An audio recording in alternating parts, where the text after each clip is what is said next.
Okay, this is a clerical video on a few steps of setting the timing on a Mark 1 Volkswagen Rabbit or any Volkswagen Diesel that's similar to this one. Mine is a 1980 USA model. So I just want to go over a few things. There's a few very specific marks on here that you've got to line up, and a lot of the videos don't show that, so I just want to brush on that. So right here, this is your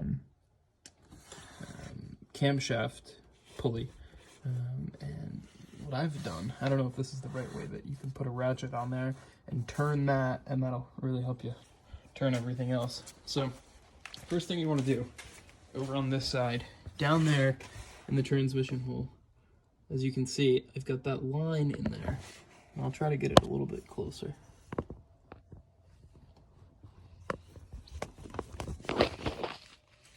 So you've got that line right there. Next thing you've got to do, under here, you've got to make sure the two lobes on the camshaft here are pointing in the upward direction. So not perfectly straight up, but at least so that the ears are not contacting the valves down below. And at the same time that you have that, you also need to have this line that's underneath the valve cover there. You'll see it in some of the other videos or on yours. You need to have that straight across so that you can lock that in just by putting something up in there. So as long as you have that side locked and this side, like I said, pointing both up, you found top dead center there, and you've also found top dead center on the transmission. The last step, very important here, on the injection pump, you need to have one of these holes, and you'll find out which one it is.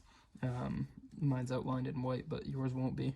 You need to have that lined up with the hole on this side where those two washers are, so that you can stick something in there and lock that in there when you get to this point.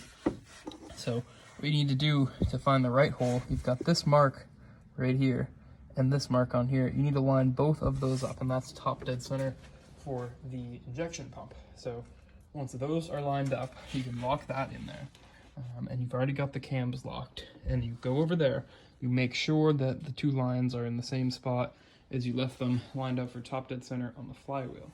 After that, you just hold everything perfectly still in place. It really helps to have a second person here. And you can put the belt back on and adjust it with the tensioner. And it really helps if you take this pulley off, which it probably is to get the belt off. If you're replacing the belt, you can put this on at an angle and then tilt that pulley back up into it and screw it down, and that will give you some tension. Then obviously the belt tensioner down there. And you want to have about that much play in the belt. That's just about perfect right there. Some people say 90 degrees. Most people say 65 for the diesels. Once all of those things are lined up, you should be ready to start your car.